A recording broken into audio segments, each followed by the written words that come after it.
Hi and welcome to Capacity TV. I'm delighted to be joined by Stuart from Türk Telekom International.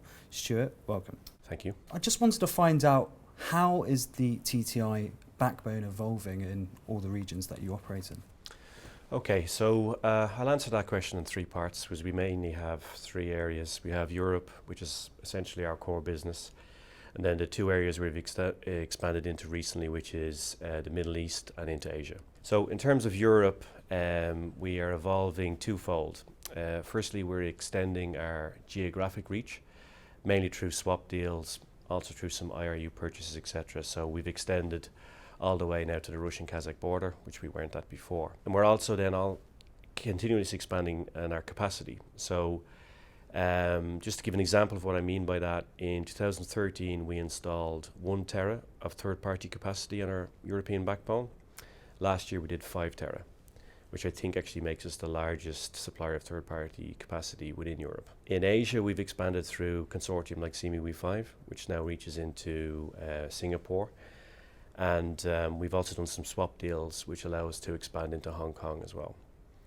In the Middle East, we've continued the expansion of our routes, both terrestrial and wet segments. The main focus being on terrestrial segments going through the Arabian Peninsula, our prestigious Amir route, and we've also been expanding our terrestrial routes through Iraq, going up to the Turkish border. And with those relationships constantly evolving and developing with your carrier partners, I mean, how is that happening? How are you going about that? How many more do you have on board?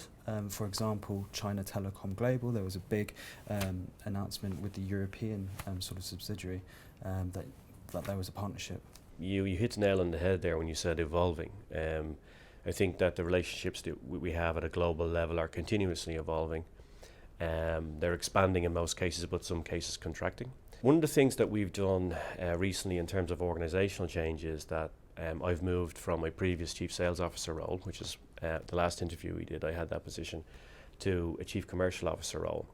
And that's significantly more than just a name change. We've actually put together all of the commercial aspects of the business.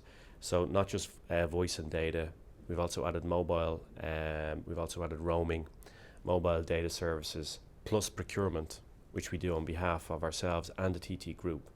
So what we're trying to do is have a holistic view and to move things away from a simple supplier or a customer type relationship into a partnership relationship, looking at 10 to 15 year horizons and doing business across all that spectrum.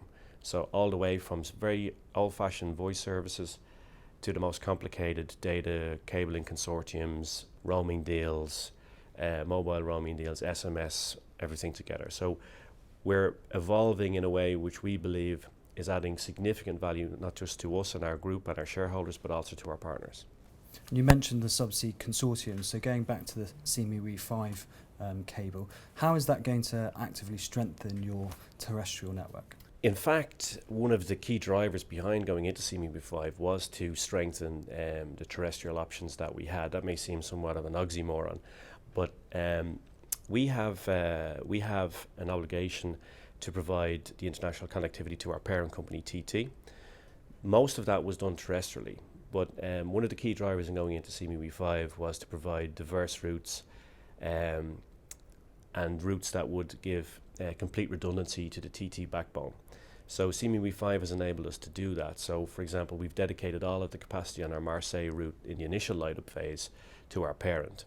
So it's significantly enhanced our ability to provide diverse routes and given a much needed backup and diversification to the land routes, the terrestrial routes we have running through the Balkans.